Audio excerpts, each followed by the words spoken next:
우리는 지난 주일 오순절날 하나님의 약속하신 성령께서 강림하신 사건을 살펴보았습니다. 성령은 예수 그리스도를 믿음으로 고백하는 자들에게 임하셨으며 사모하는 마음으로 간절히 구하는 자들에게 찾아오셨다고 누가는 증언하고 있습니다. 다락방에 모인 사도들과 120명의 성도들, 그들은 하나님의 약속을 신뢰하며 기도에 힘쓰는 자들이었고, 성령은 바라물로 불로 임하시어 하나님이 예수 그리스도를 통하여 이루신 구원의 비밀을 말하는 자들이 되었다고 사도행전은 기록하고 있습니다. 사도행전 2장 1절부터 4절 보시면, 오순절 날이 이미 이르매 그들이 다 같이 한 곳에 모였더니 호련히 하늘로부터 급하고 강한 바람 같은 소리가 있어 그들이 앉은 온 집에 가득하며 마치 불의 엿처럼 갈라지는 것들이 그들에게 보여 각 사람 위에 하나씩 임하여 있더니 그들이 다 성령의 충만함을 받고 성령이 말하게 하심을 따라 다른 언어들로 말하기를 시작하니라. 아멘. 성령 받은 사람들, 드림의 영성을 가지고 살아야 한다는 것, 성령 받은 사람들 말씀을 배우고 성도의 교제를 이루며 예배 드림과 기도하는 일에 힘을 써야 한다는 거 지난주에 함께 나누었던 메시지입니다. 오늘은 성령이 오신 이유에 대하여 살펴보고자 말씀을 준비하게 되었습니다. 예수님은 순환을 당하시기 전 보혜사 성령을 보내주실 것을 제자들에게 약속했습니다. 성령의 역할, 예수 그리스도를 증거하기 위해 오셨음을 요한복음 14장 26절, 15장 26절에서 성경은 보혜사를 언급하고 있습니다. 함께 읽겠습니다. 시작. 보혜사 곧 아버지께서 내 이름으로 보내실 성령, 그가 너희에게 모든 것을 가르치고 내가 너희에게 말한 모든 것을 생각나게 하리라. 내가 아버지께로부터 너희에게 보낼 보혜사, 곧 아버지께로부터 나오시는 진리의 성령이 오실 때에 그가 나를 증언하실 것이요. 아멘. 사도 요한이 성령에 대하여 기록할 때 진리의 성령으로 표현하는 것은 성령은 말씀을 통하여 그리스도를 증거하는 진리의 영이시기 때문입니다. 성령의 역할이 무엇일까? 성령은 성도들을 통하여 그리스도가 영광을 받으시기 위해 오셨음을 요한복음 16장 13절부터 사도 요한은 기록하고 있습니다. 진리의 성령이 오시면 그가 너희를 모든 진리 가운데로 인도하실 것이고 그가 내 영광을 나타낼 것이라. 성령의 역할에 대해서 예수님 말씀하셨습니다. 오늘 함께 살펴볼 본문은 사도 바울이 전하는 성령이 오신 이유에 대한 말씀입니다. 성령이 오신 이유, 성령은 우리의 연약함을 돕기 위해 오셨음을 26절에서 사도 바울이 강조하고 있는데요, 함께 읽고 싶은 말씀입니다. 시작. 이와 같이 성령도 연약함을 도우시나니 우리는 마땅히 기도할 바를 알지 못하나 오직 성령이 말할 수 없는 탄식으로 우리를 위하여 친히 간구하시느니라. 아멘. 성령은 우리의 연약함을 아시고 돕기 위하여 오신 보혜사라고 로마서는 말씀하고 있습니다. 성령은 어떻게 우리를 도우시는가? 말할 수 없는 탄식으로 우리를 위하여 친히 간구하시는 성령의 사역을 이 사도 바울은 본문에 기록하고 있습니다. 성령은 하나님의 뜻을 아시고 하나님은 성령의 생각을 아시기에 성령의 간구하심이 우리에게는 도우시는 은혜로 문제 해결의 역사로 응답의 축복으로 나타남을 27절에서 성경은 약속하고 있습니다. 마음을 살피시는 이가 성령의 생각을 아시나니 이는 성령이 하나님의 뜻대로 성도를 위하여 간구하심이니라. 아멘. 사도 바울은 고난의 여정 속에 힘들게 믿음을 지키고 있는 로마의 성도들을 위로하기 위해서 합력하여 선을 이루신 하나님을 28절에서 제시하고 있는데요, 언제 읽어도 우리에게 위로가 되고 소망이 되는 말씀입니다. 함께 읽겠습니다. 우리가 알거니와 하나님을 사랑하는 자 곧 그의 뜻대로 부르심을 입은 자들에게는 모든 것이 합력하여 선을 이루느니라. 아멘. 사도 바울은 성도의 정체성에 대하여 하나님의 부르심을 받은 자들로 기록하며 하나님이 우리를 부르신 목적에 대해서 29절 말씀을 본문에서 기록하고 있습니다. 하나님이 우리를 성도로 부르신 것은 그 아들의 형상을 본받게 하기 위하여 부르셨고, 예수로 많은 형제 중에서 맏아들이 되게 하기 위해 우리를 성도로 부르셨다고 로마서는 말씀하고 있습니다. 이제 마지막으로 사도 바울은 소명, 칭의, 영화, 구원의 3단계를 제시하면서 우리의 구원을 보증하기 위해 오신 성령을 30절에서 증거하고 있습니다. 함께 읽겠습니다. 또 미리 정하신 그들을 또한 부르시고, 부르신 그들을 또한 의롭다 하시고, 의롭다 하신 그들을 또한 영화롭게 하셨느니라. 아멘. 주일 성장반에서 말씀 공부할 때 우리가 다른 영을 받지 아니하고 하나님의 거룩하신 영, 성령을 받은 사람이 되었다는 사실에 감사함을 강조한 적이 있습니다. 성령은 진리의 영으로서 말씀으로 역사하시며, 성령은 증거의 영으로서 우리에게 예수 그리스도에 대한 믿음을 심어주신 분이십니다. 성령은 보혜사로서 우리를 돕기 위해 오신 하나님의 능력이요, 우리를 위하여 지금도 말할 수 없는 탄식으로 간구하시는 중보자이십니다. 오늘 보혜사 성령이 오신 이유, 이 제목으로 함께 말씀의 은혜를 나누겠습니다. 첫째 메시지 같이 읽어봅니다. 시작. 성령은 우리의 연약함을 돕기 위하여 오셨습니다. 예수님께서 왜 성령을 보혜사라고 부르셨을까요? 보혜사에 대한 이해가 우리한테 필요합니다. 보혜사, 헬라어로 파라클레토스라고 하는데요, 원래 뜻은 이렇습니다. 다른 사람을 돕기 위하여 그 사람 곁에 가라고 명령을 받은 자, 이게 보혜사입니다. 다시 말씀드립니다. 보혜사는 다른 사람을 돕기 위하여 그 사람 곁에 가라고 명령을 받은 자가 이게 보혜사입니다. 보혜사 성령의 역할이 무엇일까? 첫 번째, 우리의 연약함을 돕기 위해 오신 하나님의 영이라는 것입니다. 26절 보실까요? 성령도 우리의 연약함을 도우시나니 우리는 마땅히 기도할 바를 알지 못하나 오직 성령이 말할 수 없는 탄식으로 우리를 위하여 친히 간구하신다. 이 말씀 약간 띄어놔 주세요. 성령은 우리의 연약함을 돕기에 오셨다고 본문은 기록하고 있죠. 하나님 우리의 연약함을 알고 계십니다. 하나님 우리의 한계를 알고 계십니다. 갑작스럽게 찾아온 육신의 질병으로 우리는 연약한 자 될 수 있습니다. 예상하지 못했던 고난의 연속으로 우리는 한계의 벽에 부딪힐 수 있습니다. 풀리지 않는 삶의 문제로 우리는 좌절감을 느낄 수 있습니다. 그럴 때 우리를 돕기 위하여 찾아오시는 분이 계십니다. 보혜사 성령이십니다. 우리의 연약함을 도우신다. 여기서 이 돕다는 단어가 중요한데요, 다른 사람의 짐을 들어주다는 의미를 가지고 있습니다. 그런데 데이톤이라는 신학자가 이 돕다는 단어를 연구하면서 단순히 그 짐을 들어주는 걸로 끝나는 것이 아니라 떠맡다는 뜻도 함께 들어있다고 해석한 적이 있습니다.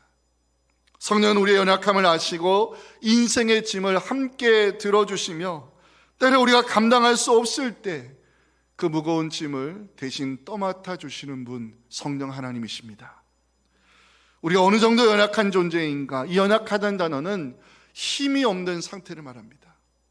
감당할 수 없는 고난이 찾아오면요, 우리는 기도할 힘조차 잃어버리고 때로 영적으로 무너질 때가 있습니다. 이때 우리를 도우시는 분이 계십니다. 성령이십니다. 26절 보실까요? 우리는 마땅히 기도할 바를 알지 못한다. 성령은 기도에 대하여 마땅히 해야 할 일로 강조하고 있습니다. 성도로 부름받은 사람들, 기도의 중요성, 기도의 필요성 알고 있습니다. 기도는 하나님과 영적으로 대면하는 시간이고 영혼의 호흡이며, 하나님은 기도라는 통로를 통하여 우리를 도우시는 은혜와 능력을 주신다는 사실 알고 있습니다. 그럼에도 불구하고 때로는 우리 마땅히 해야 될 기도를 하지 못할 때가 있습니다.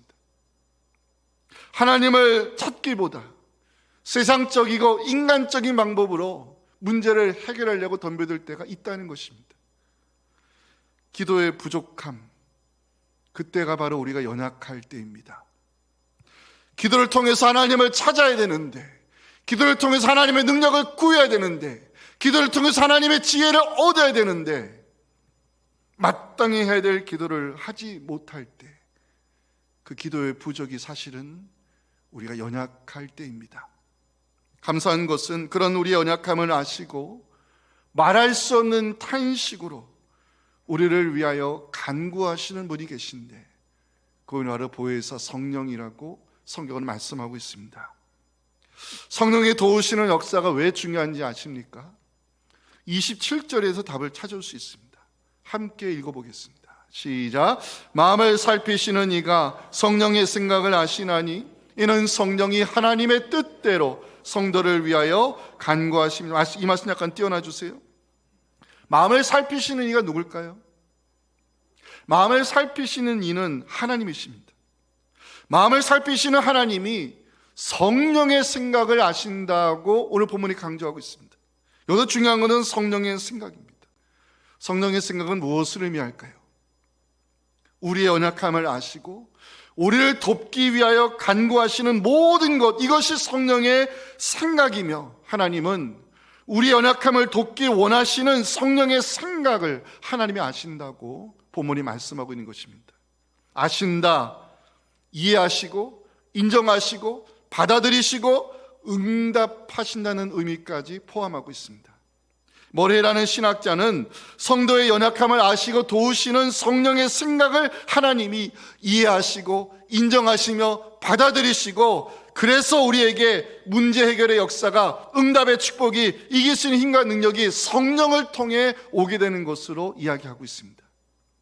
또한 성령이 하나님의 뜻대로 성도를 위하여 간구하신다고 27절은 기록하고 있죠. 성령이 하나님의 뜻대로 간구하는 이유, 고린도전서 2장 10절 말씀 때문입니다. 성령은 모든 것, 하나님의 깊은 것까지 통달하신다고 성경은 우리에게 말씀하고 있습니다. 성령의 도우시는 역사가 우리에게 문제 해결의 은혜로, 응답의 축복으로, 고난을 이길 수 있는 힘과 능력으로 나타나는 이유는 성령이 하나님의 뜻대로 우리를 위하여 구하시기 때문인 것입니다. 하나님의 뜻대로, 헬라어로 하나님의 뜻과 조화를 이루어, 이런 의미인데, 성령의 우리를 위한 중보가 응답되는 이유입니다. 제가 알고 있는 성경적 응답이 있습니다. 성경적 응답, 하나님의 뜻이 이루어지는 것입니다. 내가 소원하는 것, 내가 원하는 바가 이루어지는 것이 아니라 하나님의 뜻이 이루어지는 것, 이게 성경적 응답이고 사실은 최고의 응답입니다. 사도 바울은 마음을 살피시는 하나님이 우리를 위한 성령의 생각을 알고 계시고, 또한 성령이 하나님의 뜻대로 우리를 기도 가운데 도우시고 계시다고 로마서를 말씀하고 있습니다. 이것이 우리가 연약하더라도 좌절하지 아니하고, 넘어지더라도 완전히 넘어지지 아니하며, 한계의 상황에 부딪혀도 절망하지 않아도 될 이유가 되는 것입니다. 우리 연약함을 알고 도우시는 보혜사 성령을 함께 생각하며 26절, 27절 함께 읽겠습니다. 시작.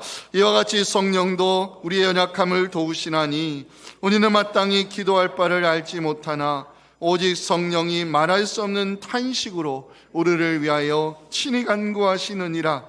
마음을 살피시는 이가 성령의 생각을 아시나니 이는 성령이 하나님의 뜻대로 성도를 위하여 간구하심이니라. 아멘. 두 번째 메시지도 중요한데 같이 읽었으면 좋겠습니다. 시작. 성령은 모든 것이 합력하여 최고의 선을 이루기 위해 오셨습니다. 28절 말씀은 많은 성도님들이 암송할 정도로 유명한 말씀이죠. 우리가 알거니와 하나님을 사랑하는 자, 그 뜻대로 부르심을 입은 자들에게는 모든 것이 합력하여 선을 이루느니라. 이 말씀을 잠깐 띄워놔 주시고요, 거꾸로 올라가면서 해석해 보겠습니다.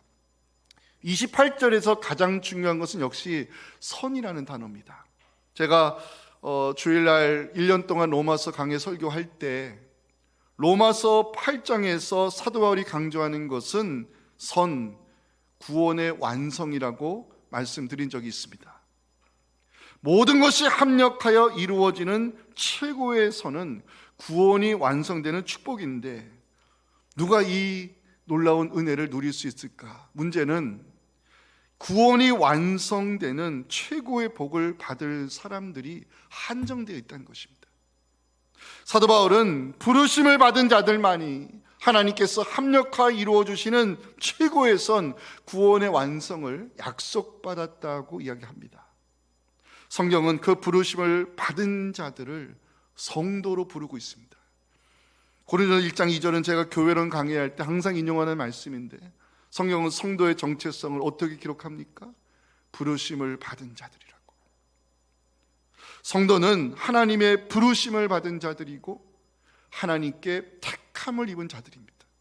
로마서 8장 33절 보시면 성도의 정체성을 이렇게 성경은 표현하죠. 하나님께 택함을 받은 자들, 하나님의 부르심을 받은 자들, 하나님께 택함을 받은 자들, 그들은 하나님을 사랑하는 성도라고 28절에서 성도의 정체성을 세 번째로 이렇게 표현합니다. 하나님을 사랑하는 자. 성도는요, 하나님의 부르심을 받은 자요, 하나님을 사랑하는 자입니다.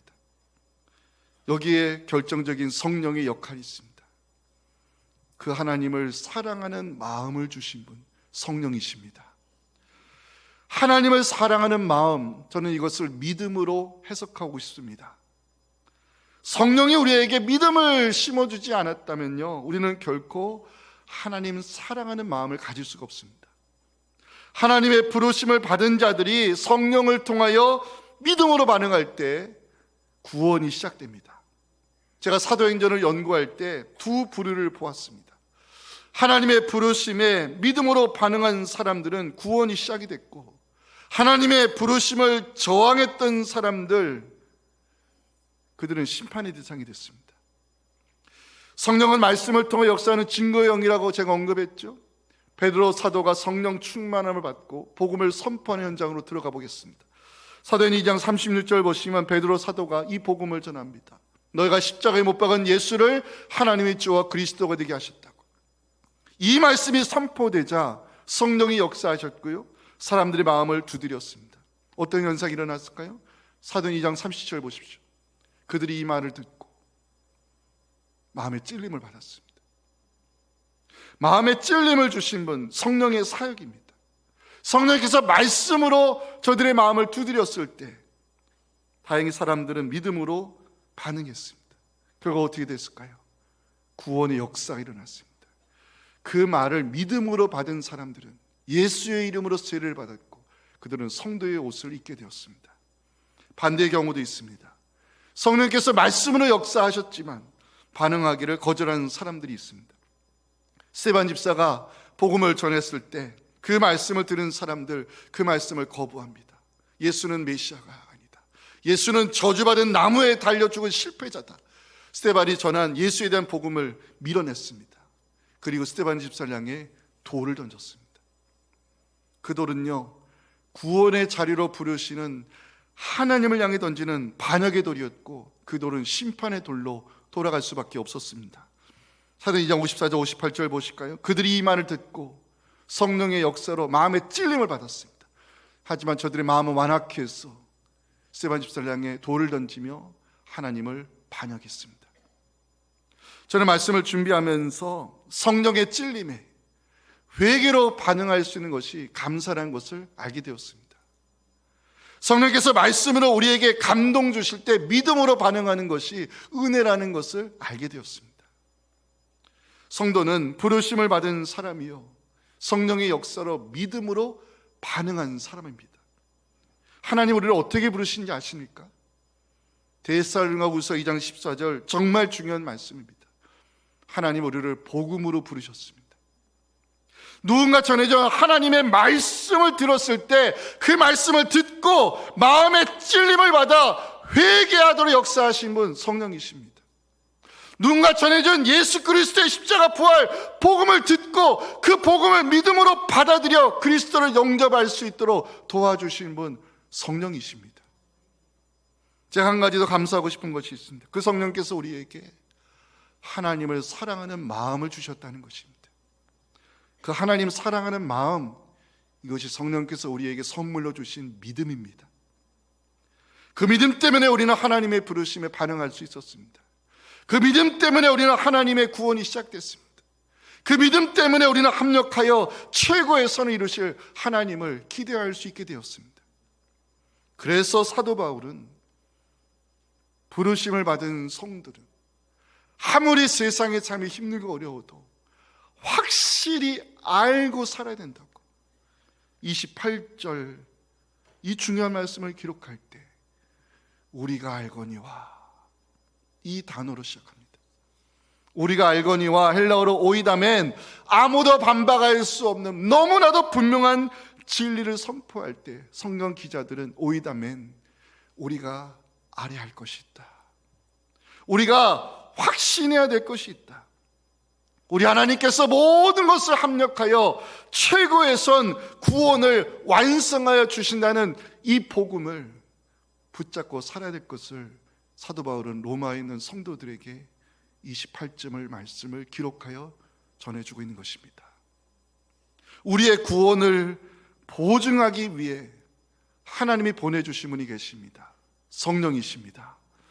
성령을 통해서 우리는 하나님의 부르심을 받았습니다. 성령을 통해서 우리는 믿음으로 하나님께 택함을 받았습니다.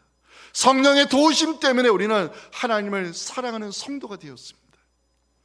저는 말씀을 준비하면서 부름받은 성도는 하나님의 결론을 가지고 살아야 함을 다시 한번 깨닫게 되었습니다. 우리 하나님께서 모든 것을 합력하여 최고의 선을 이루어 주신다는 것, 우리의 구원을 보증하기 위해 성령을 보내주셨다는 것, 그 성령의 도우심 때문에 나의 구원이 완성될 것이라는 것, 성도가 품어야 될 하나님의 결론입니다. 그래서 우리는 현실의 고난을 이 믿음으로 이겨낼 수 있음을 고백하면서 장차 우리에게 다가올 그 영광스러운 순간을 기대하며 로마서 8장 17절 18절을 우리 모두의 신앙 고백으로 같이 읽었으면 좋겠습니다. 시작. 자녀면 또한 상속자 곧 하나님의 상속자요 그리스도와 함께한 상속자니 우리가 그와 함께 영광을 받기 위하여 고난도 함께 받아야 할 것이니라. 생각하건대 형제의 고난은 장차 우리에게 나타날 영광과 비교할 수 없도다. 아멘. 오늘 마지막 설교의 결론 메시지 읽고 오늘 설교 마치겠습니다. 같이 읽어볼까요? 성령은 우리를 그리스도의 형상을 본받게 하심으로 하나님 나라 가족이 되게 하셨습니다. 하나님 우리를 성도로 부르신 이유가 뭘까요? 29절에서 사도 바울은 두 가지를 제시합니다. 첫째, 그 아들의 형상을 본받게 하기 위하여 우리를 부르셨다고 사도 바울은 기록하죠. 자, 그 아들의 형상, 예수 그리스도의 형상을 본받는다는 것이 왜 중요할까요? 잘 들으세요.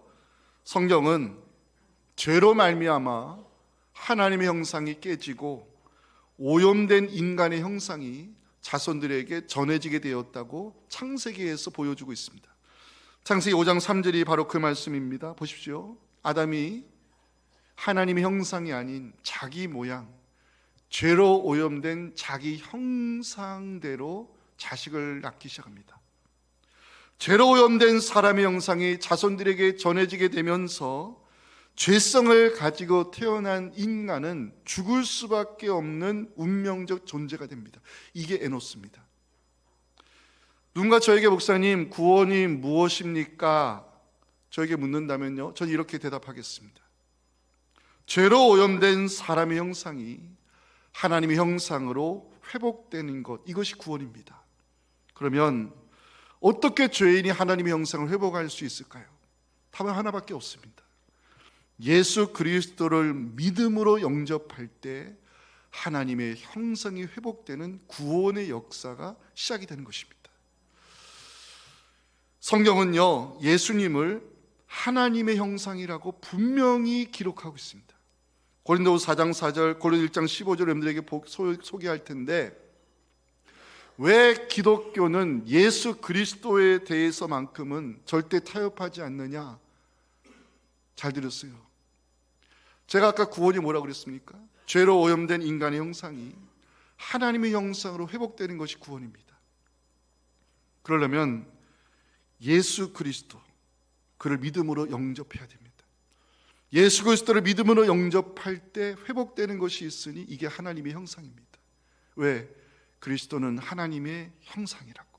그리스도는 보이지 아니하는 하나님의 형상이라고 성경은 분명히 말씀하고 있습니다.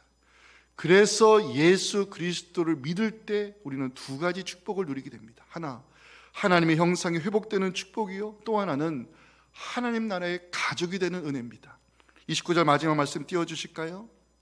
하나님이 우리를 성도로 부르신 이유는 그로, 예수로 많은 형제들 가운데 맏아들이 되게 하기 위해 우리를 부르셨다고 이야기합니다. 그럼 보십시오. 논리적으로 예수가 맏아들이 된다.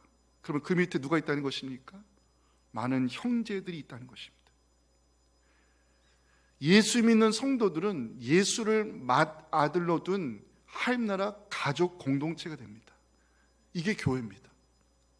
그래서 사도 바울은 예수를 믿음으로 하나님의 형상이 되는 축복을 누리고, 예수를 믿음으로 예수의 피를 함께 나눈 형제들과 함께 우리는 한나라 가족을 이루게 되는 은혜를 누리게 된다고 오늘 본문에서 기록하고 있습니다.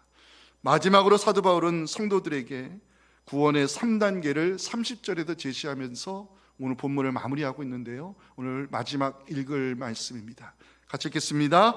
또 미리 정하신 그들을 또한 부르시고, 부르신 그들을 또한 의롭다 하시고, 의롭다 하신 그들을 또한 영화롭게 하셨느니라. 이 말씀 띄워놔 주세요. 자, 오늘 세 단어 기억하시고 돌아갔으면 좋겠습니다. 하나님의 부르심을 소명이라고 합니다. 예수 그리스도를 믿음으로 의롭다 선언받는 것을 칭의라고 합니다. 그리스도가 누리고 계시는 영광에 참여하는 것을 영화라고 합니다. 기억하실 것, 사도 바울이 하나님의 부르심과 의롭다 하심과 그리고 영화를 모두 다 과거 시제로 기록하고 있다는 것입니다. 헬라어 문법에서 확실히 이루어질 미래의 사건을 기록할 때는 과거 시제를 씁니다. 하나님께서 저와 여러분들을 성도로 부르셨습니다. 예수 그리스도를 믿는 우리를 의롭다 선언하여 주셨습니다. 그리스도의 영광에 참여할 수 있도록 하나님 우리를 돕기 위해, 우리의 구원을 보증하기 위해 보혜사 성령을 보내주셨습니다. 이제 여러분들에게 구원의 3단계를 보여드리고 오늘 설교 마치겠습니다. 오늘 제 설교 다 잊으셔도 좋은데 이 그림만큼은, 이 세 단어만큼은 가슴에 새기고 돌아갔으면 좋겠습니다. 저러면 따라합니다. 소명, 칭의, 영화, 하나님의 부르심, 의롭다 하심, 영화롭게 하심. 지금 우리는 어디에 와 있을까요? 지금 우리는 어디에 와 있을까요? 칭의와 영화 그 사이에 있습니다. 이거를 성화라고 합니다. 그리스도가 누리고 계시는 그 영광의 자리에 들어가는 것이 우리가 마지막 신앙생활의 골, 영화의 단계인데, 때로 우리가 믿음으로 살다 보면, 신앙의 양심을 지키며 살다 보면 세상에서 어려움 당할 수 있습니다. 2000년 전 초기 그리스도인들은 순교까지 당했습니다. 그럼에도 그들은 믿음을 지키고 저희들 또한 지금 믿음을 지키며 살고 있습니다. 이 믿음 때문에 우리의 구원은 반드시 완성될 것입니다. 이 믿음을 지켜주기 위해서, 우리를 돕기 위해 하나님이 보내주신 분이 계십니다. 보혜사 성령이십니다. 오늘 소명과 칭의와 영화가 어떻게 엮여져 있습니까? 사슬로 엮여져 있습니다. 이것을 신학자들은 황금 사슬이라 부릅니다. 세상의 그 무엇도 이 황금 사슬을 깨트릴 수 없도록 우리의 구원이 완성되는 그날까지 우리를 도우시는 분이 계십니다. 보혜사 성령이십니다. 그 보혜사 성령이 우리와 함께 하시는 한 우리의 구원이 완성될 것을 확신하시면서 그 성령과 함께 말씀과 기도로 세상을 이겨낼 수 있는 우리 성도들의 믿음 되시기를 주님의 이름으로 축원합니다.